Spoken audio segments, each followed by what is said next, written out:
అందరికీ praise lord Jesus. నా పేరు ప్రమోద్ పాల్. యేసుక్రీస్తు సాక్షులు అనే ప్రోగ్రాంకి మరొకసారి మీకు ఆహ్వానం తెలుపుతున్నాను. ఈరోజు మన మధ్యలో ఉన్నారు సిస్టర్ మంగాదేవి గారు.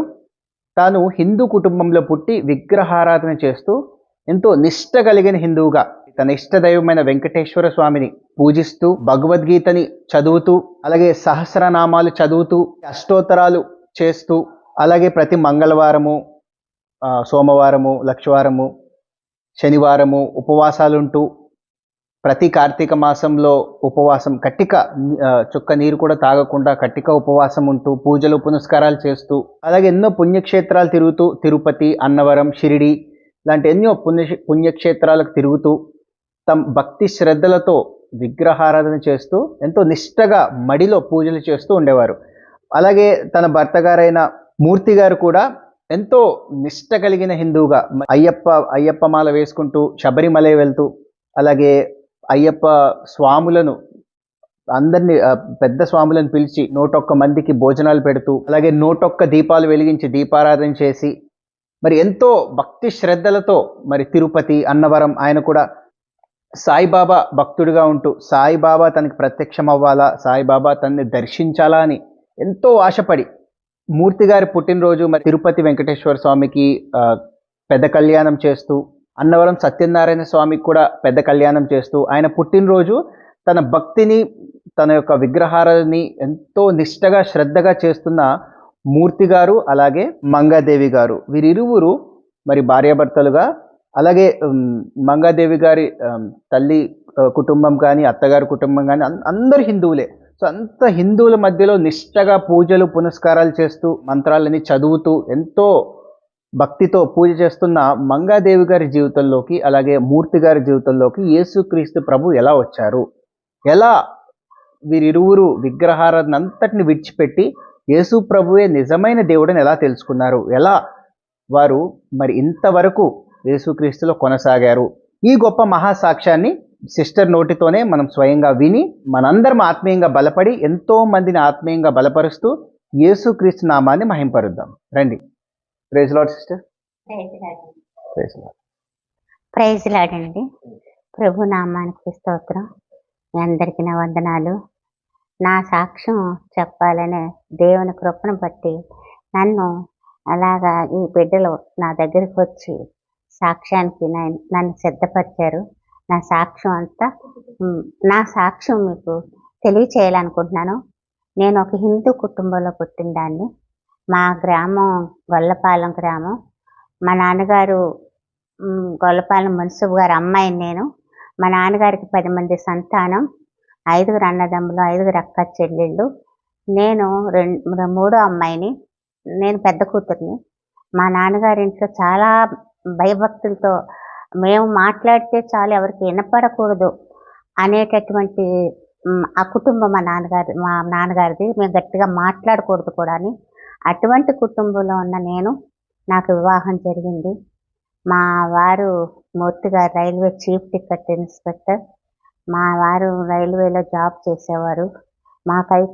మేమైతే చాలా భయంకరమైన విగ్రహారాధికులం. మేము చేసే పూజలు మాకే అంత మాలో నిజంగా మేము చేసాం ఇటువంటి పూజలు అన్నట్టుగా చేసేవాళ్ళం. మాకు ప్రతాప్ నగర్లో పెద్ద ఇల్లు ఉండేది. ఆ ఇంట్లో మేము ఒక పూజ గది, ఒక గది అంత గది కట్టుకున్నాం. అందులో ఒక మందిరం కూడా పెట్టుకున్నాం. నేను చాలా నిష్ఠగా చేసేదాన్ని. పూజలు అంటే నాకు చాలా భయభక్తులతో చేసేదాన్ని.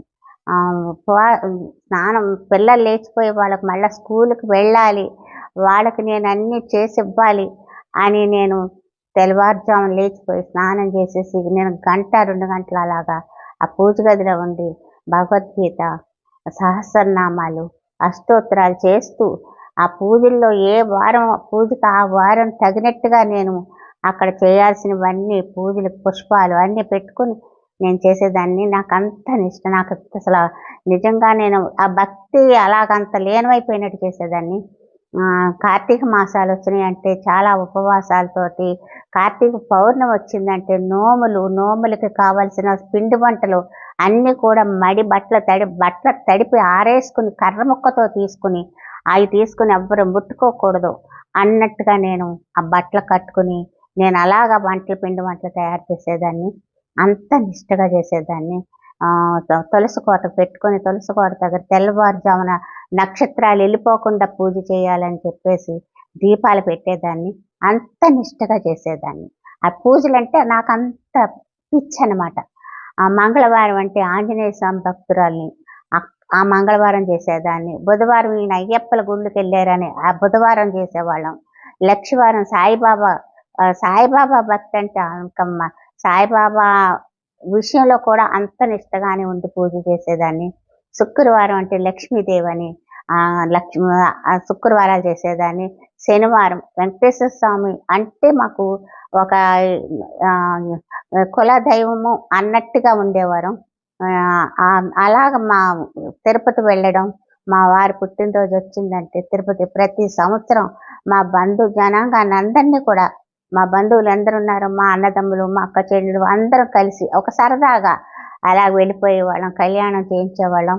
ఆయన పుట్టినరోజు వచ్చిందంటే అందరికీ ఒక సంతోషం. ఎందుకంటే అందరినీ ఈయనే తీసుకెళ్ళేవారు. ఈయన డబ్బు ఖర్చు పెట్టుకుని. అలాగ అన్నవరం సత్యనారాయణ స్వామి గుడికి వెళ్ళి అక్కడ కూడా కళ్యాణం చేయించేవారు.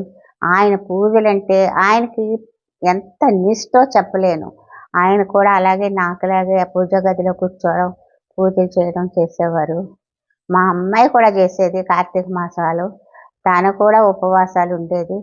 మాకంతా ఇంకేంటంటే విగ్రహారాధ భక్తులు. ఒక మాటగా చెప్పాలంటే మాకు యేసుప్రభు అంటేనే తెలీదు. మేము అంతసేపు విగ్రహారాధనలోనే ఉండేవాళ్ళం. మా వారు అయ్యప్ప మాల వేసుకుని శబరిమల వెళ్ళేవారు. అది ఆయన పడి పూజలు చేసేవారు. ఎంత ఈదిలో లైటింగులతోటి 101 మంది స్వాములని అలాగ దీపాలు పెట్టించి వాళ్ళకి రకరకాల టిఫిన్లు సాయంకాలం రకరకాల టిఫిన్లు, స్వీట్లు అన్నీ తయారు చేయించి వాళ్ళకి పెట్టి అలా చేయించేవారు. ప్రతి సంవత్సరం కూడా ఆయన శబరిమల వెళ్ళేవారు. అంత అలాంటి భక్తి, ఆ భక్తి చెప్పడంలో ఇంకా అలాగ ఉండేవాళ్ళం మేము. మాకు ఇంకా ప్రతిదీ కూడా మాకు ఎక్కడికన్నా వెళ్ళాలంటే పూజ గదిలోకి వెళ్ళాలి, దండం పెట్టుకోవాలి. అలాగ మాకు అంత ఇదిగా ఉండేవాళ్ళం అనమాట. ఆ టైంలో మాకు మా వారు రైల్వేలో చీఫ్ టికెట్ ఇన్స్పెక్టర్గా చేసేవారు. ఆ టైంలో మాకు ఈయన ఒక 40 ఎకరాల చెరువులు చేసేవారు. 40 ఎకరాల చెరువులు కూడా ఫస్ట్ 5 ఎకరాలే చేశారు. మంచి పంట తీసుకున్నారు. తర్వాత మళ్ళా 40 ఎకరాలు చేశారు. 40 ఎకరాలు కూడా ఆ సంవత్సరంలో పంట రాలేదు. భయంకరమైన అక్కడ పల్లె వాళ్ళందరూ వచ్చి ఆ చెరువుల దగ్గరికి వచ్చి ఆ చెరువు గట్లన్నీ కొట్టేసి దాంట్లో కొన్ని లక్షలతో చెరువులంతా సీడ్ వేశారు. అదంతా కొట్టేశారు. ఎంతమందో జీతాలే నెలకి ఎన్నో వేలు ఇచ్చేవారు. ఆ టైంలో 25 సంవత్సరాల క్రితం మా అమ్మాయి పెళ్ళి టైంలో అప్పుడు చాలా అంటే టెన్షన్ పడిపోయేవాళ్ళం. వెళ్ళిపోయి దేవుడి దగ్గరికి వెళ్ళిపోయి ఇలాగ మొక్కుకునేదాన్ని. ఎన్నో మొక్కులు అనమాట. ఇలా చేస్తాను, అలా చేస్తాను, మా పంటలు బాగా రావాలి అని ఇంకా మొక్కుబళ్ళు చేసేసుకునేవాళ్ళం. వెంకటేశ్వర స్వామికి మొక్కుకునేవాళ్ళం. ఇంకా అన్నవరం సత్యనారాయణ స్వామికి ఇలాగ మొక్కుకునేవాళ్ళం. ఏ దేవుడు మా ప్రార్థన వినలేదు, ఆలకించలేదు. చెరువులన్నీ నష్టమే, చెరువులంతా నష్టమే. మాకు ఇల్లు పెద్ద మేడ, 2 కార్లు. మా బాబు ఉన్నాడు, నాకు ఒక కొడుకు కూతురు. నా కొడుకు చదువుకుంటున్నాడు ఇంకా. ఆ టైంలో ఇలా జరిగింది. మా అమ్మాయి పెళ్లి కుదిరింది అప్పుడే రాజమండ్రి, మా అమ్మాయి అత్తవారిది. ఆ టైంలో ఏమి చేయలేకపోయాం. మళ్ళా ఇంకో చెరువుల పంట మళ్ళా వేయాలనుకున్నాం. వీళ్ళు పెళ్లి కుదరడం మా అమ్మాయి అల్లుడు యేసుప్రభుని నమ్ముకున్నారు అని పెళ్లి ముందు తెలియదు. పెళ్ళి అయిన తర్వాత యేసుప్రభుని నమ్ముకున్నారని తెలిసింది. ఆ తర్వాత మా అమ్మాయిని యేసుప్రభుని తెలుసుకొని ఆయన యేసుప్రభు నాకు తెలియదు. పెళ్ళి అయిపోయిన తర్వాత తద్దులు అలాంటివన్నీ వాయినాలు తీర్చడం ఇటువంటివే ఉండేవి. అది పూజలు చేయంటే అది చేసేదిగా మాకు తెలియకుండా మేము ఉపవాసం పెట్టేవాళ్ళం. ఉపవాసం పెడితే ఆయన ఎప్పుడైతే అది ఎప్పుడైతే యేసుప్రభుని అది కూడా ముందు తెలుసుకోలేదు. కార్తీక సోమవారాలు చేయటం, ఉపవాసాలు ఉండడం. ఆయనేమో "నువ్వు యేసుప్రభుని నమ్ముకుంటే నాకు తెలీదు అసలు యేసుప్రభుని నేను నమ్ముకోను" అనేసేసి ఆయన అనడం. ఆఖరికే తనే అనుకుని నాకు నీ దర్శనం కావాలి. నాకెవ్వరో తెలీదు. యేసుప్రభు దేవుడని చెప్తున్నారు. అని చెప్పేసి అనుకుందట. అనుకుంటే తనకి యేసుప్రభు దర్శనం కనిపించింది. అప్పుడే నిజమైన దేవుడు అనుకుందట. కానీ మాకు చెప్తే మేము వినేవాళ్ళం కాం. అస్సలు వినేవాళ్ళం కాం. కానీ మా పరిస్థితులు చూస్తే మేమెంత ఐశ్వర్యంతో ఉన్నామో ఈ చెరువుల నష్టంతోటి మా మా పరిస్థితి దిగజారిపోతుంది. అప్పుడు మా అమ్మాయి చెప్పేది, పెళ్ళయిపోయింది. పెళ్ళి ఎలాగ అప్పు చేసి కొంత డబ్బు వాళ్ళకి ఇచ్చి మేము మొత్తానికి పెళ్లి చేసేటప్పటికి ఏమీ లేదు మాకు. కానీ కొన్ని లక్షలు అప్పు చేసి అమ్మాయి పెళ్లి ఘనంగా చేసాం. ఎందుకంటే ఒక్కతే కూతురు. వాళ్ళ నాన్నగారికి చాలా చాలా ఇష్టంగా కొడుకు కూతురు అంటే పిల్లలంటే అందరికీ ఇష్టం ఉంటుంది కాదన్నాం. కానీ ఆయన ప్రేమ చెప్పలేనిది పిల్లల మీద. ఆ కూతురు పెళ్ళి అలా చేశారు. పెళ్ళి అయిపోయిన తర్వాత మా పరిస్థితి ఇలా ఉండడం, అయినా నా పూజలు నేను మానేదాన్ని కాదు. నాకు ఎందుకంటే నాకు అందులోనే నేను పెరిగాను. ఆ భక్తిలోనే, ఆ పూజల్లోనే నేను పెరిగాను. అప్పుడు మా అమ్మాయి అనేది, "నువ్వు యేసుప్రభుని నమ్ముకో" అని ఒకసారి మా సప్రేయర్ పాస్టమ్మ గారిని తీసుకొచ్చింది. ఎవరో ఒకరితో చెప్పించాలి, మమ్మల్ని మార్చాలని ప్రయత్నం చేసేది. విజయమ్మ గారు, అన్న గారు తీసుకొచ్చింది. చెప్తే వచ్చారనమాట. వచ్చి సాక్ష్యాలు చెప్తున్నారు. ఆ సాక్ష్యాలు చెప్తుంటే వినేదాన్ని కానీ పట్టించుకునేదాన్ని కాదు. నాకు బంధువులు ఎక్కువ. మా ఇంట్లో బంధువులు ఎంతమంది అంటే ప్రతిరోజు నాకు వంటలతోనే సరిపోయేది. అంతమందికి భోజనాలు పెట్టేదాన్ని. మా బంధువులందరూ నా ఇంటికే వచ్చేవారు. నేను ఎంతగానో ప్రేమించి చూసేదాన్ని. అన్నదమ్ములేటి అందరినీ చూశాను. అయితే ఆ టైంలో నేను పాస్టర్ గారు అందరూ వచ్చారు. వారికి మర్యాద చేయాలి. నాకైతే ఎప్పుడు మర్యాద చేయటమే అలవాటు. ప్రేమగా చూడటమే నాకు తెలుసు. అలాగే వాళ్ళకి ఏదో టీలు ఏవో పెట్టాలని నేను లోపలికి వెళ్ళిపోయేదాన్ని. అన్నగారు సాక్ష్యం చెప్తుండేవారు. ఏది వినేదాన్ని కాదు. నేను అసలు నాకు యేసుప్రభు అంటే తెలియదు కనుక నేను వినేదాన్ని కాదు. వాళ్ళు చెప్తా పాపం ప్రార్థన చేసి వెళ్ళారు. చాలా ఏదో చెప్పాలని శాయశక్తులా, ఎందుకంటే మా అమ్మాయి తీసుకొచ్చింది. ఎలాగన్నా తను చెప్పేది నేను వినేదాన్ని కాదు. అయితే ఇతరులతో కూడా చెప్పించాలని ప్రయత్నం చేసేది. అయితే నాకు వినేదాన్ని అంటే వాళ్ళ సాక్ష్యం నా చెవిలో పడేది. కానీ అటు నేను ఆ మనసు తిప్పేదాన్ని కాదు. ఆ తర్వాత కొద్ది రోజులకి ఇలా మా చెరువులన్నీ నష్టం రావడంతో అప్పుడు చాలా ఇంకా భయంకరమైన పరిస్థితులు ఉన్నప్పుడు మాకు ఈయన జాబ్ చేసేవారు. ఆ జాబ్‌లో విజిలెన్స్ వాళ్ళు వచ్చారు. ఎందుకంటే మేము వ్యాపారాలు చేస్తున్నామని.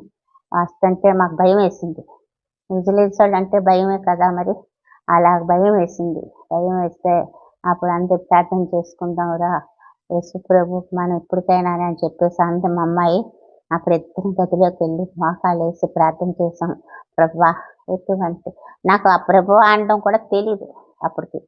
నేను ప్రార్థన చేసుకున్నాను. ఈ ప్రభువా ఈ సమస్య నుంచి మాకు ఎటువంటి ఇంతవరకు మేము ఎన్నో శోధనలతో ఉన్నాం. ఎన్నో సమస్యలతో ఉన్నాం. ఈ సమస్య రాకూడదు. విడుదలిచ్చి మమ్మల్ని కాపాడు తండ్రి. నేను నిన్నే నమ్ముకుంటాను అని చెప్పేసి నేను ప్రార్థన చేసుకున్నాను. మా అమ్మాయి చేసింది నా పక్కన ఉండేదిని. తర్వాత వాళ్ళు వచ్చారు, చూశారు. ఏమీ లేదని వాళ్ళు వెళ్ళిపోయారు. వెళ్ళిపోయిన తర్వాత నాకు అనిపించింది నిజంగానే దేవుడు ప్రార్థన ఆలకించే దేవుడు. అది ఈ విగ్రహాలకు పూజ చేశాను. మొదట ముందు ఆ దేవుళ్ళకే నేను అంత మోకాళ్ళేసిన ఆ పూజలు అలాగే ప్రార్థన చేసుకునేదాన్ని. పూజలు చేసేదాన్ని. పూజల్లో పిలిచేదాన్ని. కానీ ఈ దేవుడిని పిలవగానే నాకు మనశ్శాంతి ఒకలాంటి నాకు ఆ విశ్వాసం కలిగింది. నాలో భక్తి కలిగింది. నమ్మకం కలిగి వాళ్ళు వెళ్ళిపోయారు. వెళ్ళిపోయిన తర్వాత మామూలుగా మా పరిస్థితి, ఎందుకంటే ఎప్పుడైతే అన్నీ పోయాయో ఇంకా పరిస్థితి ఎలా ఉంటుంది అంతా పోయిందనమాట. అప్పుడు నేను పూజ గదిలోకి వెళ్ళి పూజలో అడిగేదాన్ని, ఏంటి ఇలాంటి పరిస్థితిలో ఉన్నాం, మా పరిస్థితి ఏం అర్థం కాని స్థితిలో ఉన్నాం, మమ్మల్ని కాపాడి మాకు సహాయం చేయవా అని అడిగితే ఏ దేవుళ్ళు మాట్లాడే దేవుడైతే మాట్లాడను, వినే దేవుడైతే విన్ను అని నాకు యేసు ప్రభుని అప్పుడు నేను ఎప్పుడైతే ప్రార్థన చేసుకున్నానో, అప్పుడు యేసు ప్రభుని తెలుసుకున్నాక నేను అనుకున్నాను, ఓహ్! నిజమైన దేవుడు ఈయన. ఈయనైతే మన మాట వింటారు, మన ప్రార్థన వింటారు, మనకు సహాయం చేస్తారు అని ఒక నా మనసుకు అనిపించింది. నా మనసుకు చాలా హ్యాపీ అనిపించింది. అప్పటి నుంచి నేను నా పరిస్థితులు ఎలాగైపోయినాయంటే, మా అంత పెద్ద ఇల్లు, మేము చాలా పరిస్థితి పెళ్ళైపోయింది. మా అమ్మాయి వాళ్ళు అత్తవారింటికి వెళ్ళిపోయారు. కానీ మా పరిస్థితులు బాలేదు. చాలా అప్పయిపోయాం. అప్పయిపోతే ఇంకా ఇన్ని పూజలు చేశాను నేను. మరి ఏ ఒక్క దేవుడన్నా ఉంటే నాకు సహాయం చేయాలి కదా! నాకు చేయలేదు. ఏ బ ఏ దేవుడు నాకు వారంలో 5 వారాల్లో ఒక్క దేవుడు నా ప్రార్థన వినలేదు. నాకు సహాయం చేయలేదు. నా యేసుప్రభు. అప్పుడు యేసుప్రభుని తెలుసుకున్నాను. నేను అనుకుంటాను, యేసుప్రభుని తెలుసుకోవడం అంటే ఇయన్నీ పోయినాయి కనుకే కదా నేను యేసుప్రభుని తెలుసుకున్నాను. ఇవన్నీ ఉంటే నేను తెలుసుకుందునా? నేను వినకపోదునేమో. అవన్నీ పోయినా నాకు దేవుడు, గొప్ప దేవుడు నాకు దొరికాడు అని చాలా హ్యాపీ అయ్యేదాన్ని. చాలా సంతోషంగా కూడా ఉండేది. పరిస్థితులు భయంకరమైన పరిస్థితులైనా యేసుప్రభు ధైర్యం ఇచ్చి ఆదరణ ఇచ్చారు. ఇలా ఉండగా కొద్ది రోజులకి మేము ఇల్లు అమ్మేసుకున్నాం, కార్లు అమ్మేసుకున్నాం. నా ఒంటి నిండా బంగారం ఉండేది. నా బంగారం అంతా అమ్మేసాం. మంగళసూత్రాలు కూడా అమ్మేశాను. ఏమీ లేవు. అప్పుడు శుక్రవారాలు హౌస్ ఆఫ్ ప్రేయర్ చర్చికి తీసుకెళ్ళేది, వెళ్ళేదాన్ని. అప్పుడు విజయమ్మ గారు, అన్నగారు ఉండేవారు. మణి గారని ఆ సిస్టర్ గారులు అందరూ ఉండేవారు. అప్పుడు ఆ మందిరంలో ఎంతో మంది ఉండేవారు కాదు, 10 మందో 15 మందో ఉండేవారు. అలాగా చర్చికి వెళ్ళడం, విజయమ్మ గారు కూడా నాకు ఎంతో మంచి మాటలు ఆదరణ కలిగి ధైర్యం చెప్పేవారు. నేను చాలా ధైర్యంగా ఉండాలి అంటే, నేను ఏదన్నా సమస్య అనిపిస్తే మోకాళ్ళు వేసుకొని ప్రార్థన చేసుకునేదాన్ని. ఇలాగ మా ఇల్లు అమ్మేసుకుని మేము కొన్నాళ్ళు విజయవాడ వెళ్ళిపోయాం. విజయవాడ వెళ్ళిపోయిన తర్వాత మరలా మేము కాకినాడ వచ్చేసాం కొద్ది సంవత్సరాలకి. వచ్చేసి నేను అప్పుడు కొవ్వాడ చర్చి ఉండేది, యేసురత్నం గారి చర్చి. అప్పటికి ఇంకా నాకు హౌస్ ఆఫ్ ప్రేయర్కి నేను వెళ్ళేదాన్ని కాదు. కొవ్వాడ చర్చికి వెళ్ళేదాన్ని. 7 వారాలు వెళ్ళాలి, అక్కడ ప్రార్థన చేసుకోవాలి. ఇలాగా అంటే ఇంకా నా భక్తి యేసుప్రభుని తెలుసుకున్నాక, విగ్రహాలు వదిలేసిన తర్వాత, నేను పూజలు చేసి నేను వదిలేసిన తర్వాత నేను చర్చికి వెళ్తే మా వారు ఏమనేవారు కాదు. నన్ను కూడా చర్చికి తీసుకొచ్చేవారు. ఎప్పుడు కూడా కోప్పడేవారు కాదు. ఎందుకంటే నన్ను చాలా ప్రేమగా చూసుకునేవారు. ఆయన ప్రేమ చాలా నాకు విలువైన ప్రేమ. ఆయన అంతలా ఉండేవారు. నన్ను తీసుకెళ్ళి చర్చికి తీసుకెళ్ళేవారు. కొవ్వాడ తీసుకెళ్తే నేను అప్పటికి చర్చిలు గచ్చులు ఉండేవి కావు, రాళ్లలాగా ఉండేవి. మోకాళ్ళేసి ప్రార్థన చేసుకునేదాన్ని. గొప్ప విశ్వాసంతో పచ్చి మంచినీళ్ళు ముట్టుకునేదాన్ని కాదు. 4 గంటల వరకు ఉండేదాన్ని. ఇందుకు ఎలాంటి పరిస్థితి వచ్చింది తండ్రి అని. మా పరిస్థితులకు మార్గం చూపించు, నువ్వు నిజమైన దేవుడు కనుక. నేను నాడు తెలుసుకోలేకపోయాను, ఇప్పుడు మిమ్మల్ని తెలుసుకున్నాను అని చెప్పి నేను ప్రార్థన చేసుకునేదాన్ని. నాకు మోకాళ్ళు ఇవన్నీ 2 మోకాళ్ళు చాలా పుండి పడిపోయేవి. అంతలా చేసుకునేదాన్ని. అలా కొద్ది రోజులకి మా పరిస్థితులకి దేవుడు ఒక వెలుగులాగా మమ్మల్ని దేవుడు ఎంతగానో మమ్మల్ని ఆదరించి, చెప్పాలంటే ఇంకా ఈ బైబిల్ గ్రంథంలో ఎన్ని వాగ్దానాలు ఉన్నాయో, ఎన్ని సాక్ష్యాలు ఉన్నాయో, ఈ వాగ్దానాలన్నీ ఎత్తిపెట్టుకుని నేను ప్రార్థన చేసుకునేదాన్ని. నాకు అస్సలు ప్రార్థన అంటే తెలిసేది కాదు. కానీ యేసుప్రభుని ఎప్పుడైతే పట్టుకున్నానో, ప్రార్థన అంటే అర్ధరాత్రి 1 గంటకైనా లేచిపోయి మోకాళ్ళు వేసేసేదాన్ని. భయంకరమైన పరిస్థితి. అమ్మాయి పెళ్ళయింది. ఆ అమ్మాయి వచ్చింది నాతో పాటు ప్రార్థన చేసుకునేది. అలాగా ఆయనకి ఈ జాబ్లోనే కొంచెం కోర్టులో కేసు రావడం, జాబ్ విషయంలో మేము ప్రార్థన చేసుకుంటే దేవుడు ఒక గొప్ప విడుదలిచ్చి, ఆయన కూడా ఏమీ లేకుండా ఆ కేసు కొట్టేసి తనను విడుదల చేశారు. ఇదంతా దేవుడు చేసిందే. దేవునికి ఏదైనా దేవునికి అసాధ్యమైంది ఏదైనా కలదా అని మన బైబిల్ గ్రంథంలో ఉంటుంది. అలాగా ఆయనకి ఏది అసాధ్యం కాదు. నమ్ముట నీ వలనైతే నమ్మవానికి సమస్తము సాధ్యమే అని దేవుడు ఆయన వాగ్దానం ద్వారా మనతో మాట్లాడతారు. అలా సమస్తం సాధ్యమే అని చెప్పి మాట్లాడిన దేవుడు, ఎందుకు భయపడతావు, భయపడకు, దిగులు పడకు, నేను నీకు తోడే ఉన్నానని చెప్పి తండ్రి నన్ను ధైర్యపరిచేవారు.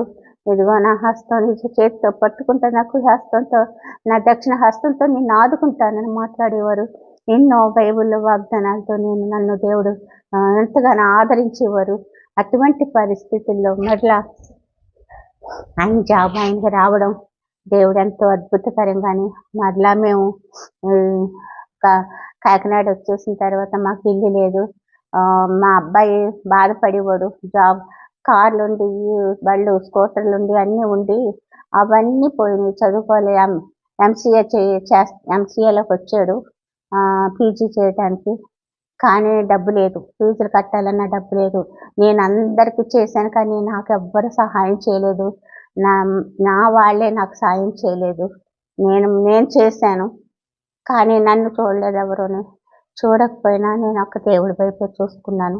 ఆయన చాలు నాకు, నన్ను వదిలేయరు. ఎందుకంటే నేను ఇన్నాళ్ళు తెలుసుకోలేను నా దేవుడు నాకు సహాయం చేయకపోతాడా అనుకున్నాను. అలాగ తండ్రి నాకు ఆయన ఉద్యోగం రావడం, బాబు ఎంసీఏ చేయడం. ఎంసీఏలో బాబుకి అప్పుడు పిల్లన్నీ పోయి అద్దెంట్లో ఉంటున్నాం. ఎంతో ఫర్నిచర్ వాళ్ళకి వీళ్ళకి అందరికి ఇచ్చేసి చిన్న ఇల్లు తీసుకున్నాం. అప్పుడు మా బాబు ఎంసీఏ పూర్తి చేయాలి. ఎలా చేయాలో తెలియదు. నా మెళ్ళ మంగళసూత్రాలు తాడుంటే అమ్మేసి, మా బ్రదర్ తమ్ముడు ఉన్నాడు, ఆ తమ్ముడు నా దగ్గరే పెరిగాడు. పెళ్లి చేశాను, ఆస్తి ఇచ్చాను, అన్నీ చేశాను.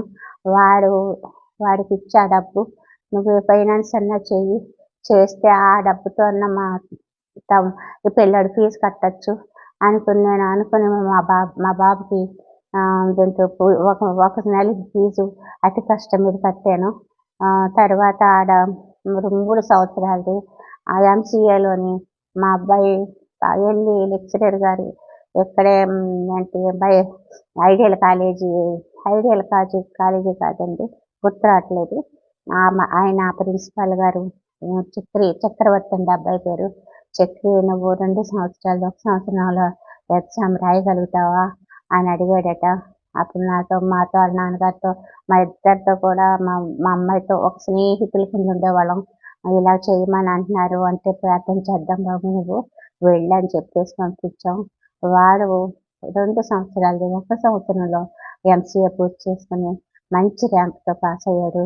ఫీజు కట్టక్కర్లేకుండా దేవుడు సహాయం చేశాడు. దేవుడి సహాయం అలాగే ఉంటుంది.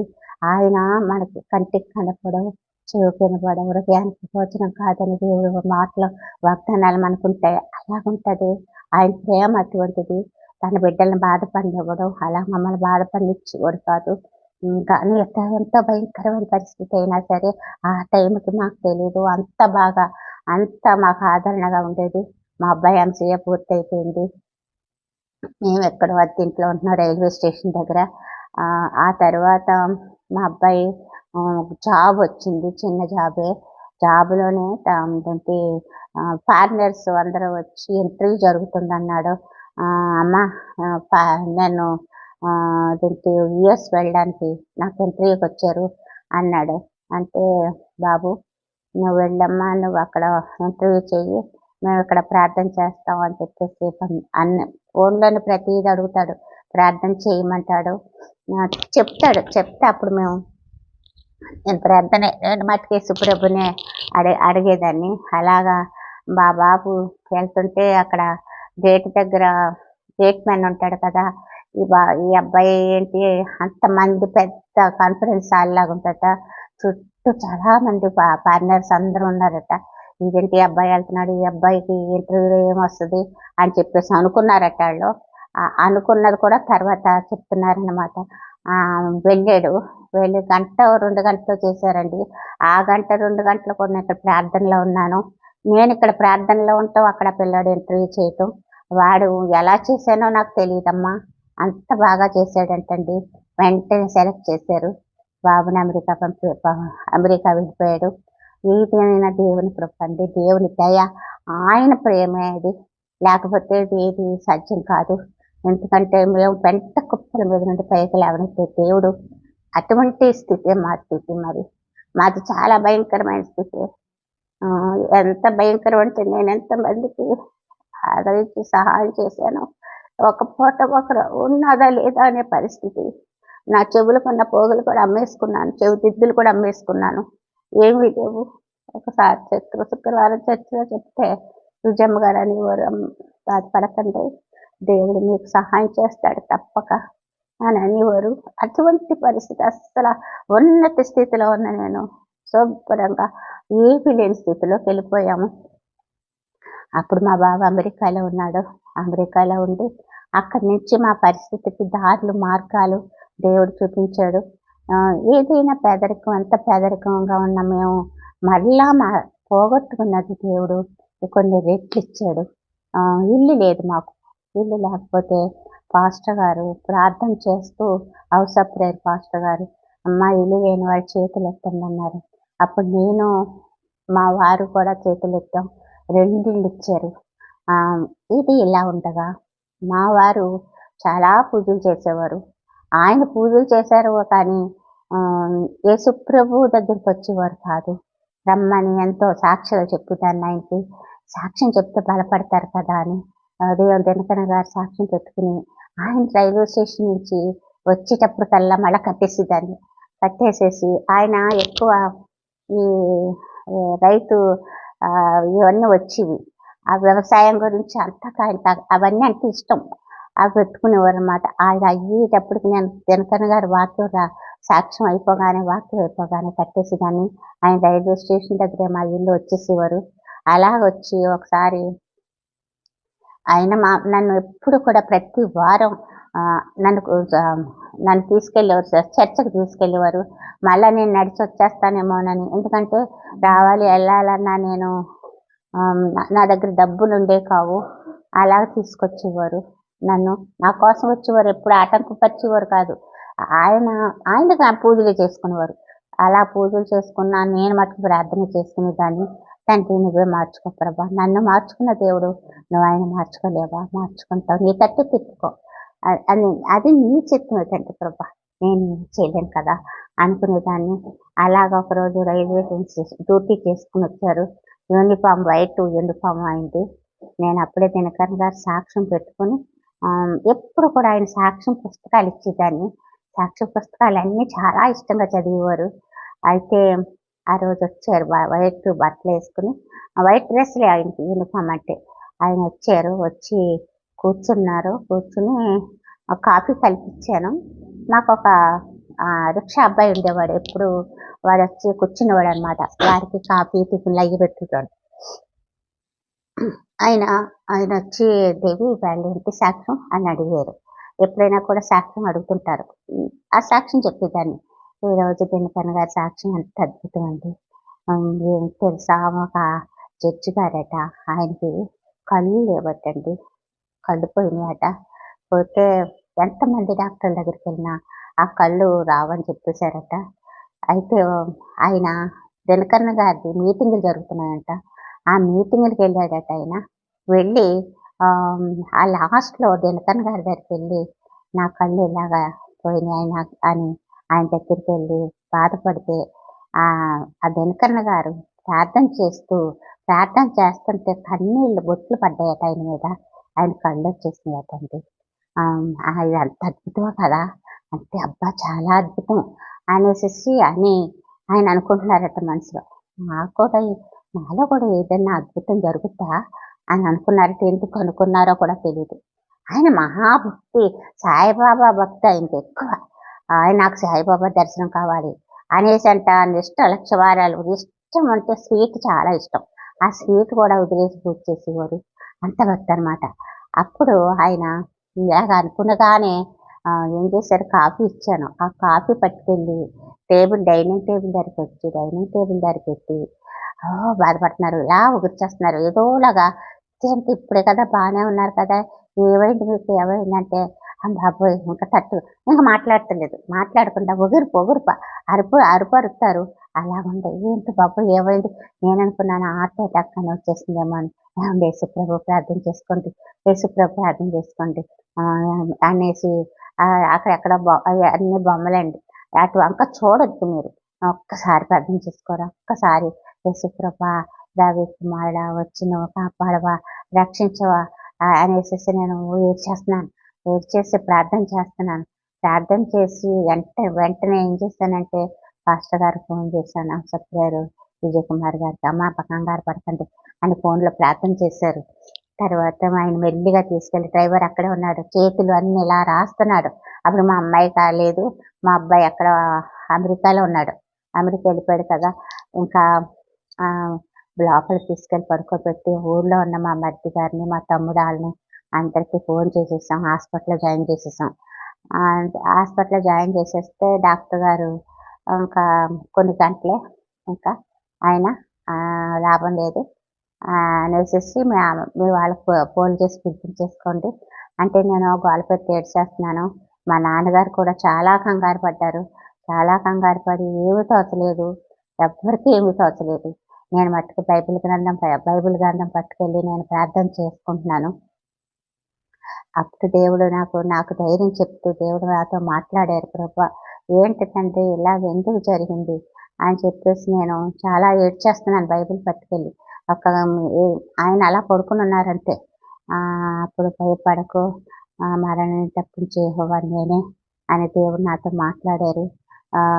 అప్పుడు నాకు కొంచెం ధైర్యం వచ్చింది. ధైర్యం వచ్చి నేను ప్రార్థన చేసుకుని అలాగే బైబిల్ పట్టుకుంటానున్నాను. ఆయన అలా చూస్తా ఉన్నాను హాస్పిటల్లో. ఈలోపు మా వాళ్ళందరూ వచ్చేసారు. ఒక్కొక్కరికి చేతికి ఒక ఇంజక్షన్ 3000 అట. ఈ చేతికి ఒక ఇంజక్షన్ చేస్తున్నారు. గాలి బ్లాడర్ బరస్ట్ అయిపోయిందటండి. ఆ గాలి బ్లాడర్ బరస్ట్ అయిపోతే బ్రతకరట. అలా చాలా మంది బ్రతకలేదు అనేసి, ఇంక లాభం లేదు, బ్లీడింగ్ అయిపోతుంది అనేసి. అప్పుడు నేను ఆయన వీళ్ళ పాస్టర్ గారు అది వచ్చి ప్రార్థన చేసి వెళ్ళారు. కానీ అందరం భయపడుతున్నాం. భయపడి ప్రార్థన చేసుకుంటానే ఉన్నాం. దేవుని వాగ్దానాన్ని పట్టుకుని నేను అలాగే ఉన్నాను. ఇంకా కొన్ని గంటలు టైం ఇచ్చారు. ఆ కొన్ని గంటల్లో కూడా నేను అలా ప్రార్థన చేసుకుంటానే ఉన్నాను.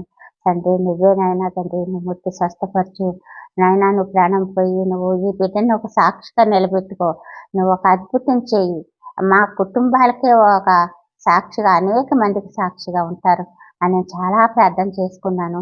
ప్రార్థించి తెల్లవారులు కూడా ఆయన కొద్దిగా అంటే తెలివి వచ్చినంత సేపు ఉన్నట్టుకి ఆ తెల్లవారితే టైం అన్నమాట, ఇన్ని గంటలని టైం ఇచ్చారు. ఆ దేవుని మహాదయ ఆయన కృపను బట్టి అన్ని గంటల్లో కూడా ఆయనకి ఏ ప్రమాదం జరగలేదు. ఆయన దేవుడు ఆ మరణం నుంచి తప్పించాడు. ఆ మరణం తప్పించడం యెహోవా వశం అని ఉంది. అట్టి రీతిగా ఆయన తప్పించారు ఆయన్ని.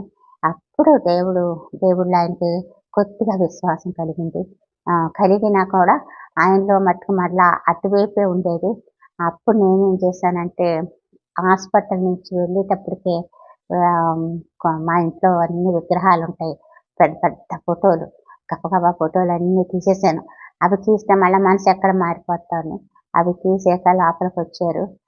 హాస్పిటల్ నుంచి డిశ్చార్జ్ అయ్యి వచ్చి లోపలికి వెళ్ళిన తర్వాత దేవి ఫోటోలు తీసావా అన్నారు తప్ప ఏమనలేదు. ఆయనకి మనసుకి ఇంకా కొంచెం యేసుప్రభు అంటే ఆయన లోపల ఇష్టం కలుగుతుంది.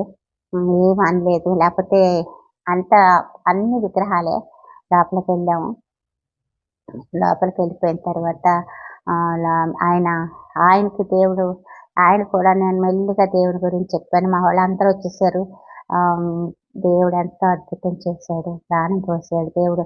నిజంగానే సుప్రభ ప్రాణం పోయేసరికి నాయనా నువ్వే తండ్రి, నాయనా నువ్వు సజీవుడైన దేవుడు కదా తండ్రి, నువ్వు దావీదు కుమారుడు అంటే నువ్వు పలికావు కదా ప్రభా అంటే నిజంగానే వచ్చి ప్రాణం పోసారు. అది నేను ఎంతో గొప్ప సాక్ష్యంగా నేను అనేకులకు చెప్పుకున్నాను. ఆ తర్వాత ఆయన యేసుప్రభులోకి ఎలా తెలుసుకున్నారంటే ఆయన సామాన్యంగా రారు. ఆయన కూడా ఇంకా ఈ గాలి బ్లాడర్ సర్జరీ చేయాలన్నారు, హైదరాబాద్ వెళ్ళాలన్నారు. ఈలోపు ఆయనకి తర్జన ఆయన ఎంత గొప్ప సాక్ష్యమో చెప్పేవారు. ఎంత గొప్పగానో అనేకులకు సాక్ష్యంగా ఉండేవాళ్ళం. అయితే ఎక్కడెక్కడికో మనం సాక్ష్యాలు తీసుకెళ్ళేవారు. ఆయనకి దేవుడు ఎలా తెలుసుకోవాలని అంటే ఆయన కూడా అయ్యో నేనేంటి ఇంతేలా చేశాను, వదిలేయాలా, నేను అలా మళ్ళీ యేసుప్రభుని తెలుసుకోవాలా అనే మనసులో తర్జన పడేవారట. అయితే ఆయనకి నాకు దర్శనం కావాలి, నాకు దర్శనం ఇస్తే నేను అవన్నీ విడిచిపెట్టేస్తాను అని చెప్పేసి అనుకుని మోకాళ్ళు వేసి ప్రార్థన చేసుకుని తెల్లవారుజామున నేను ప్రార్థన చేసుకుంటాను లేచిపోతాను 3 గంటలకే. ఆయన కూడా లేచి ప్రార్థన చేసుకుంటుంటే యేసు ప్రభు తెల్లటి వస్త్రాలతోటి పెద్ద వెలుగుతో గదంతా వెలుగట. ఆయన దర్శనం వచ్చిందటండి. అప్పుడు నేను నిజమైన దేవుడు నువ్వే ప్రభా అనుకొని ఇంకా అవన్నిటిని విడిచిపెట్టేశారు. అవన్నీ తీసేసాం. మొత్తం విగ్రహాలన్నీ తీసేసాం. ఆయన వచ్చిన తర్వాత ఆ వెలుగు వచ్చిన తర్వాత ఆయనలో ఒకలాంటి ఒక సంతోషం, ఆనందం కలిగింది. ఆయన కూడా యేసుప్రభుని పూర్తిగా అంగీకరించారు. అంగీకరించిన తర్వాత హైదరాబాద్ వెళ్ళాం. ఆ సర్జరీ విషయంలో కూడా కొంచెం వాళ్ళ సర్జరీ చేసేటప్పుడు ఈ మత్తిచ్చే ఆ మత్తు ఆయనకి పూర్తిగా ఎక్కక చాలా బాధపడిపోయారట. బాధపడిపోయాక మళ్ళా యేసుప్రభుని పిలవటం మానేసి దుర్గాదేవి, వెంకటేశ్వర స్వామి, షిరిడి సాయిబాబా అని పిలుచుకున్నారట. కానీ ఎవ్వరూ నాకు నా ప్రార్థన వినలేదు. అప్పుడు యేసయ్యా అనుకున్నాను. యేసయ్యా అనుకోగానే నా బాధ అలాగా తీసేసినట్టు అయిపోయింది. అంతే ఇంక అప్పటి నుంచి సంపూర్ణంగా ఇష్టంగా యేసుప్రభుని తప్పించి మరొక వైపు తను చూడలేదు. అంత బాగా ఆయన యేసుప్రభుని అంగీకరించారు. యేసుప్రభుని నమ్ముకోవటమే కాదు, నమ్ముకున్న నెలలోనే ఆయన ఒక ప్రేమాంజలి అనే పుస్తకం రాశారు. ఎంత భక్తిగా రాశారంటే ఇన్ని సంవత్సరాల నుంచి చేసిన నాలో కూడా అంత లేదేమో అనిపించింది. బైబిల్ గ్రంథం నేను రోజు చదువుకుంటానే ఉంటాను. 2 సార్లు పూర్తి చేసేస్తాను సంవత్సరానికి. కానీ ఆయన ఆ బైబిల్ గ్రంథం అలా చదవరు. ఆయన చదివారంటే అది బైబిల్‌లో లీనమైపోతారు. ఆయన భక్తి అంత భక్తిలోకి వెళ్ళిపోయారు. యేసుప్రభువులోకి లీనమైపోయేవారు. అలా చదువుకునేవారు బైబిలు. అటు ఇటు తిప్పేవారు కాదు. బైబిల్ అంటే నేను మామూలుగా చదువుకుని వెళ్ళిపోతాను అనుకుంటున్నావా? నేను అలాగ వెళ్ళననేవారు. అలాగ ప్రేమాంజలి బుక్ రాశారు. పక్కన యేసుప్రభు కూర్చున్నారట. ఆశ్చర్యపోయామనమాట. నెల రోజుల్లో ఆయన ఆ బైబిల్ అంతా మొత్తం రిఫరెన్స్‌లన్నీ చూసి, రిఫరెన్స్‌లన్నీ కూడా ఆ ప్రేమాంజలి బుక్‌లో పెట్టారు. అది వాట్సాప్ ప్రేయర్‌లో పాస్టర్ గారు దాన్ని చూసి మళ్ళా అదన్నీ బుక్‌లో ఎన్నో బుక్కులు తయారు చేసి అందరికి ఇప్పించారు. అలాగా యేసుప్రభు అంత చాలా ఆయన చాలా విశ్వాసంతో ఉండేవారు. చాలా భయభక్తులతో ఉండేవారు యేసుప్రభు అంటేనే. ఆయన చేసి అప్పుడు ఆయన రిటైర్మెంట్ అలాగ నా కొడుకు పెళ్లి కూడా అయిపోయింది. కొడుకు, కోడలు మనోళ్ళు అమెరికాలో ఉన్నారు. ఇల్లు లేదు మాకు. ఇల్లు లేకపోతే అప్పుడు యేసుప్రభు ప్రార్థన చేసుకున్నాను. చర్చిలో మీరు ఒకటి ఇస్తారని అన్నారు కదా ప్రభా మాకు ఒక ఇల్లు ఇప్పించవా అని. అటువంటి దేవుడు మంచి గృహం గాంధీనగర్‌లో ఇప్పించారు. అలాగే మాకు ఎల్బీ నగర్ అంటే ఇక్కడ క్యాన్సర్ హాస్పిటల్ దగ్గర పెద్ద బిల్డింగ్ 18 గదులు బిల్డింగ్ ఇచ్చారు. ఇక మళ్ళీ ఇంకా ఆయన జాబ్ చేసుకుని రిటైర్ అయిపోయారు. రిటైర్ అయిపోయానని అనుకోలేదు. ఆయన మళ్ళా మందిరం కట్టించారు. ఇందిరమ్మ గారు అని ఆవిడ ఉన్నారు చర్చ్ కట్టించిచ్చారు ఈయనే. అక్కడ చర్చ్ కట్టారు. ఆవిడకి స్థలం కొనిపెట్టి ఆవిడ ఇల్లు మేము కొనుక్కున్నాము. ఆవిడ మాకు మీ ప్రతాప్ నగర్‌లో ఒక స్థలం చూపించి ఒక ఇల్లు చూపించండి. ఒక ఇల్లు కట్టించి పెట్టాలి మూర్తి గారంటే, మీరు మీ ఇల్లు కట్టే వరకు మేము ఆ ఇల్లు కొనుక్కున్న ఇంట్లోనే ఉండమన్నారు. అందులోనే ఆవిడ ఉండగానే ప్రతాప్ నగర్‌లో ఇల్లు తీసుకొని ఆ ఇంట్లో ఆ ఇల్లుని ఆవిడ ఎలా ప్రార్థన చేసుకున్నారంటే, నాకు 200 గజం ఇల్లు, 100 గజం చర్చ్ కట్టుకునేలాగా దొరకాలి ప్రభువా అనుకున్నారట. అప్పుడు క్రిస్టఫర్ అనే ఒక అబ్బాయి ఉన్నాడు ఆళ్ళ దగ్గరే సేవకుడే. ఆ అబ్బాయికి ప్రతాప్ నగర్ చూపించారట. అప్పుడు ఈయన మా తమ్ముడికి అటు వెళ్తుంటే అక్కడ స్థలం ఉందని వాళ్ళ బావగారు చెప్తే, ఆ స్థలం కొనిపెట్టి అక్కడ మందిరం కట్టారు. ఆ మందిరంలో ప్రతి వారం ఒక సెక్షన్ ఆయనకి వాక్యానికి ఇచ్చేవారు. వాక్యం చెప్పేవారు. ఎంతో శ్రద్ధ భక్తులతో వాళ్ళ ఇల్లు, వాళ్ళ మందిరం కట్టించారు. అంత ఓపికతోటిని. ఆయన రిటైర్ అయిపోయిన తర్వాత ఖాళీగా కూర్చోలేదు. ఎక్కడికి వెళ్ళాలనుకుంటే ఎవరు పిలిస్తే అక్కడ సాక్ష్యాలకు వెళ్ళిపోయేవాళ్ళం. ఇద్దరం బండి అప్పుడు కారు లేదు మాకు. యానం అది తీసుకెళ్ళేవారు. యానం రమ్మంటే వెళ్ళేవాళ్ళం. బండి మీద వెళ్తుంటే అనేవారు, మనకు ఒక కారు ఇస్తే బాగుండు కదా అనేవారు. దేవుని కృప అండి. దేవుడు కూడా మనకు సహాయం చేయటానికి ఆయన చిత్తం ఎప్పుడప్పుడు చేస్తారు అని చెప్పి అనుకునేవాళ్ళం. మాకు కారు ఉండేది కాదు. బండి మీద తిరిగేవాళ్ళం. చాలా కొంచెం కష్టం అనిపించేది యానం అది వెళ్ళాలంటేనే. అయినా సరే సాక్ష్యం కోసం ఎక్కడికన్నా పరిగెత్తాలనుకునేవాళ్ళం. విజయవాడ రమ్మంటే ట్రైన్‌లో వెళ్ళిపోయేవాళ్ళం. లోపలికి ఎక్కడికో వెళ్ళాల్సి వస్తుంది. సాక్ష్యం తాడేపల్లిగూడెం ఇలా సాక్ష్యాలు చెప్పడానికి వెళ్ళేవాళ్ళం. ఆయన ఆహ్, అపార్ట్‌మెంట్ అప్పుడు రిటైర్ అయిపోయారు. రిటైర్ అయిపోయిన తర్వాత అపార్ట్‌మెంట్ కట్టారు. అలాగా తనకు ఆ శక్తి దేవుడిచ్చాడు. అపార్ట్‌మెంట్ కట్టేసాం కదా! నాకేదో వచ్చేసినాయి కదా! అని ఎప్పుడూ అనుకోలేదు. దేవుడేమో నాకు ముందు అనుకునేవారు ఆయన. ఎప్పుడు కూడా ఆయన ఆ యేసుప్రభులోనే ఎక్కువగా ఉండేవారు. అలాగా మరి మా కొడుకు అక్కడ అమెరికాలో ఉండడం, మా కుమార్తె ఏమో రాజమండ్రిలో ఉండటం, నా మనవలు చదువు వాళ్ళు కూడా రాజమండ్రిలో ఉండడం ఇలా జరిగింది. ఏ ఆర్థిక పరిస్థితి ఏదైతే మేము పేదరికంలో ఉన్నామో మమ్మల్ని దేవుడు ఉన్నత స్థితిలో పెట్టి అనేకులకు సహాయం చేసేలా చేశాడు. ఏదైనా దేవుని మహాదయ, ఆయన కృప మేము ఎప్పుడు కృతజ్ఞత కలిగి ఉంటాము. ఇలాగ దేవుడు ఎంతో ఆయన అప్పుడు దేవుడు వాగ్దానం హిజ్కియా గ్రంథంలో ఉంటది. దేవుడు 15 సంవత్సరాలు ఆయుష్షు పొడిగిస్తానని. అలాగా ఆయనకి అలా 15 అప్పటికి ఆయనకి అయిన తర్వాత 15 సంవత్సరాలు అయ్యింది. ఆయనకు వెళ్ళేలాగా కరోనాలో 2019లో ఆగస్టు 25న చనిపోయారు. అనుకోకుండా సడెన్‌గా అయిందది.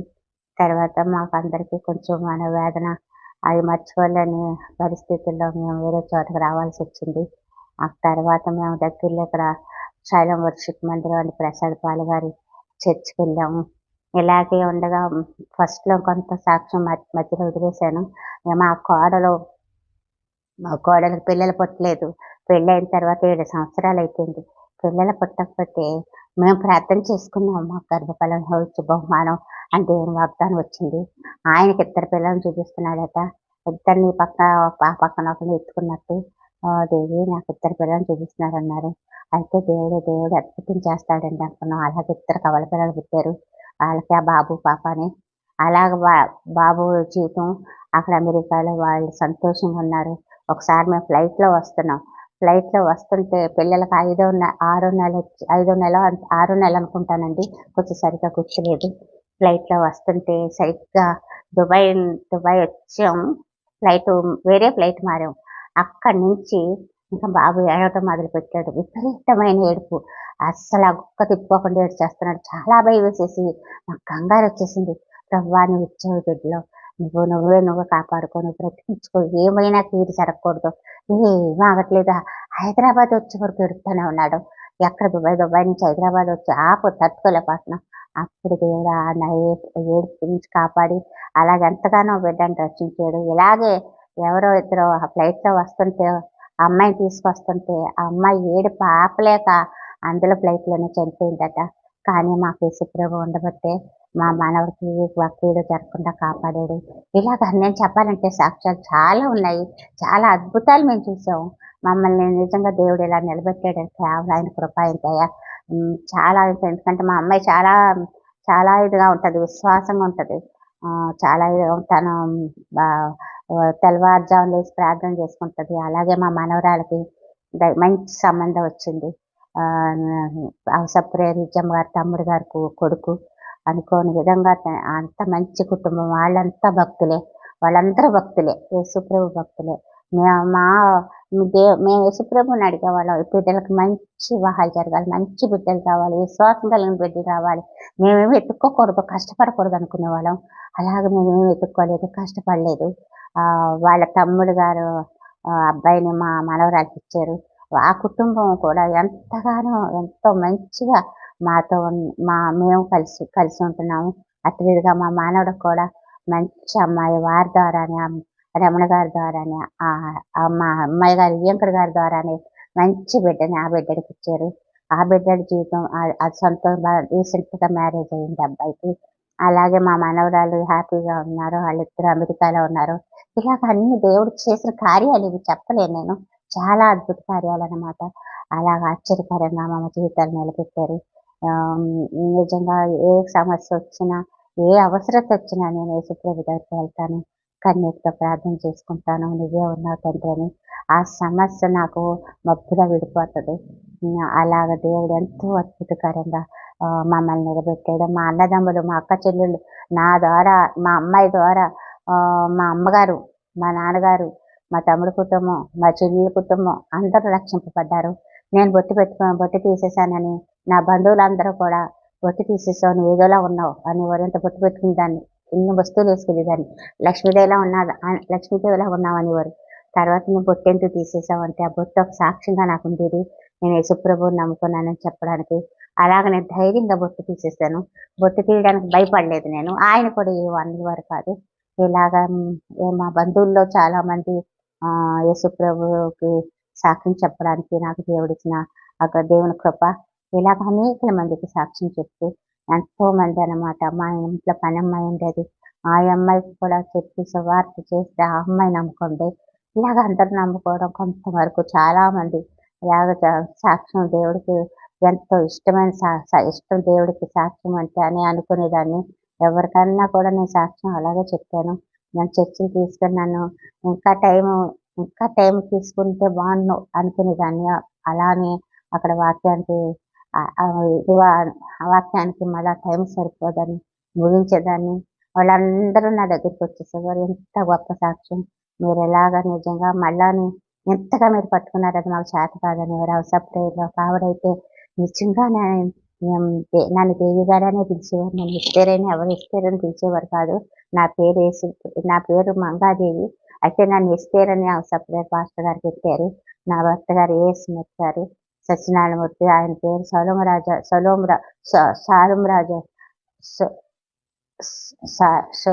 అని పెట్టారు.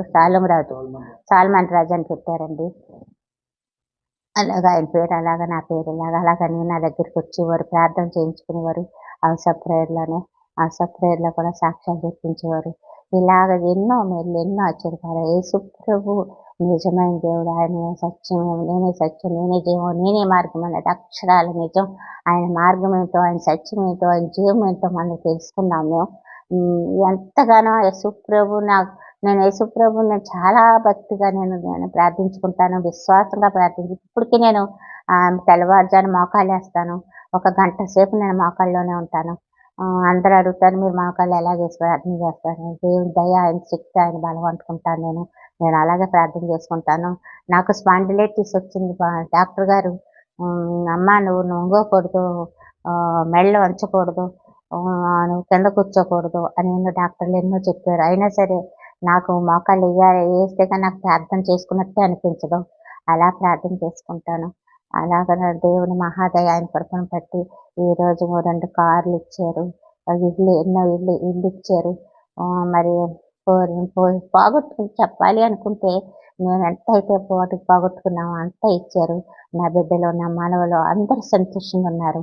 అందరూ దేవుళ్ళ విశ్వాసాలు ఎదుగుతున్నారు. అలాగ దేవుడు చేసిన గొప్ప మేలు నిన్న చెప్పలేము. ఎంతన్నా ఆయనకు కృతజ్ఞత కలిగినే ఉండాలి.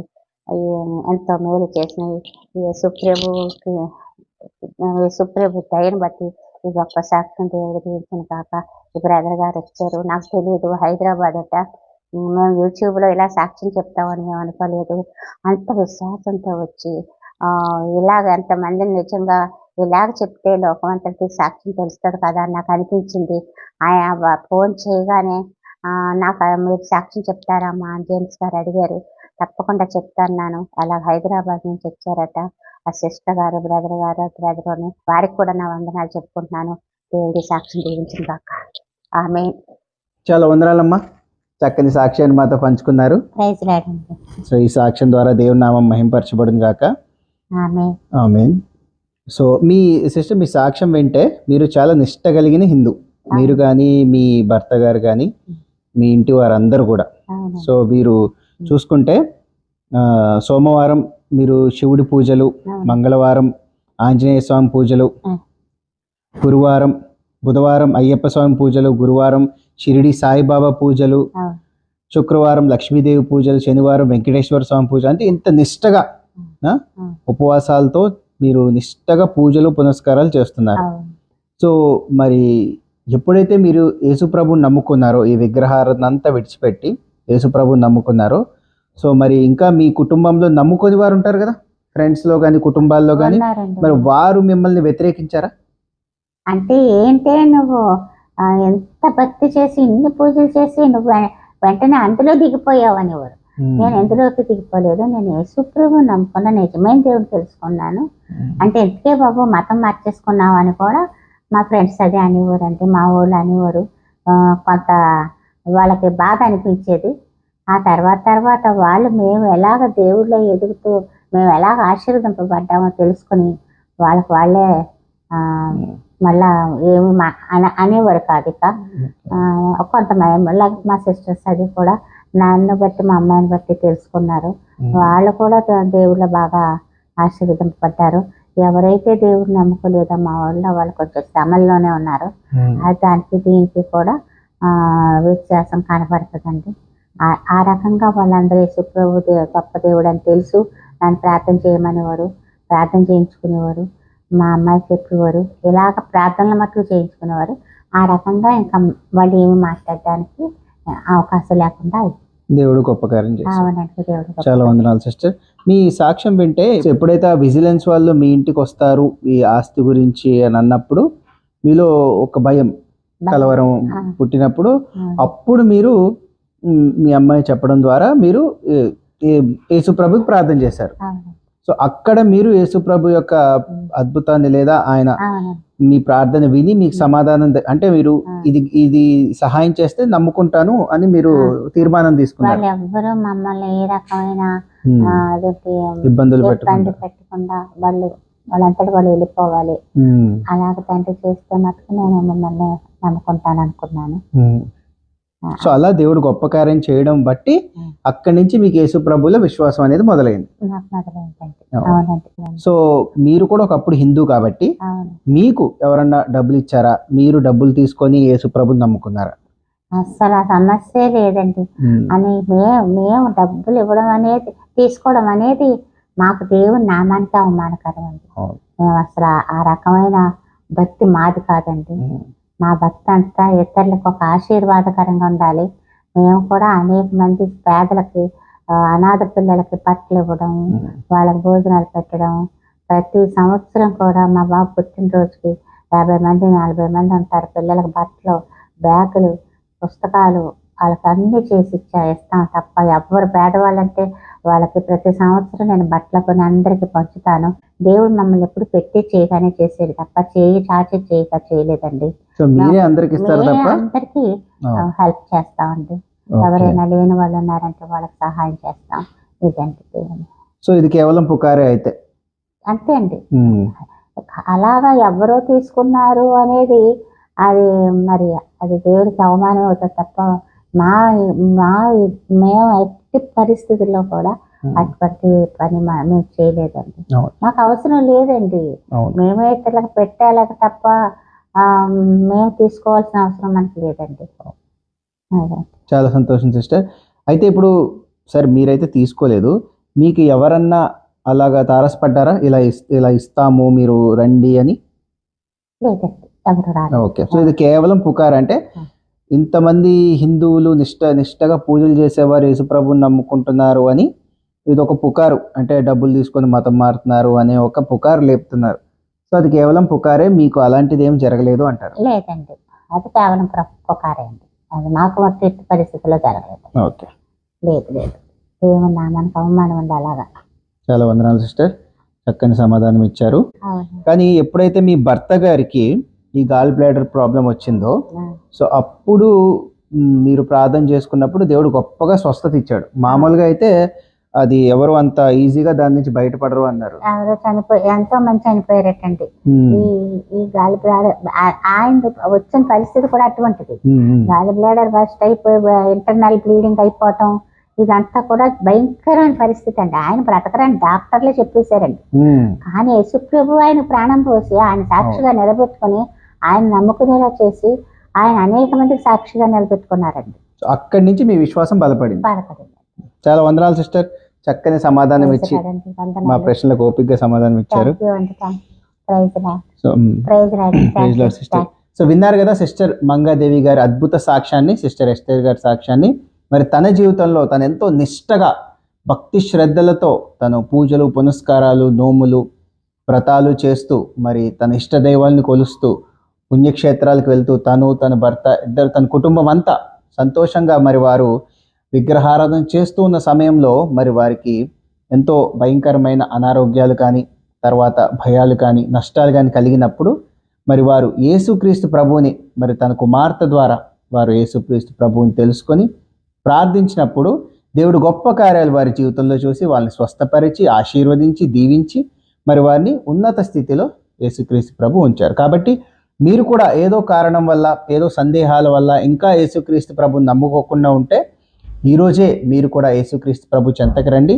మీరు కూడా యేసుక్రీస్తు ప్రభు వేడుకుంటే మీ సమస్యలు కూడా తీర్చి మిమ్మల్ని కూడా ఆశీర్వదించి మీకు కూడా స్వస్థత దయచేసి మిమ్మల్ని కూడా ఆయన హృదయపూర్వకంగా ప్రేమించి రక్షించే గొప్ప ప్రేమ గల సజీవమైన దేవుడు మీ కొరకు సిద్ధముగా చేతులు చాపి ఉన్నాడు. కాబట్టి సిస్టర్ మంగాదేవి గారి జీవితంలో చేసిన గొప్ప కార్యాలు మీ జీవితంలో కూడా చేయడానికి యేసు ప్రభు సిద్ధంగా ఉన్నాడు. సో మీ హృదయాలు తెరిచి యేసుక్రీస్తు ప్రభుని సొంత రక్షకుడుగా మీ హృదయంలోకి ఆహ్వానించమని కోరుకుంటూ, అలాగే ఈ సాక్ష్యము మీ అందరికీ ఆశీర్వాదకరంగా ఉందని నమ్ముతున్నాము. మీరు ఆత్మీయంగా బలపడుటకు ఈ సాక్ష్యము మీకు బలమైన ఒక కారణంగా ఉంటుందని నమ్ముతూ, అలాగే మీ జీవితంలో కూడా యేసుక్రీస్తు ప్రభు మీకు గొప్ప సాక్ష్యం ఇచ్చి ఉండవచ్చు. సో మీ సాక్ష్యాన్ని మీ హృదయంలోనే ఉంచుకొని మౌనంగా ఉండడానికి యేసుక్రీస్తు ప్రభు మీకు ఈ సాక్ష్యం ఇవ్వలేదు. కాబట్టి మీ సాక్ష్యాన్ని మాతో పంచుకోండి. మా నంబర్ కాల్ చేయండి. మా ద్వారా వేల మంది మీ సాక్ష్యం విని ఎంతో మందిని ఆత్మీయంగా బలపరుస్తూ వారు కూడా ఆత్మీయంగా బలపరచలాగున ఈ సాక్ష్యం ఒక కారణం కావాలని కోరుకుంటూ, ఈ చిన్ని సాక్ష్యాన్ని దేవుడు దీవించి ఆశీర్వించును గాక. ఆమేన్. అందరికీ ప్రైజ్ ది లార్డ్.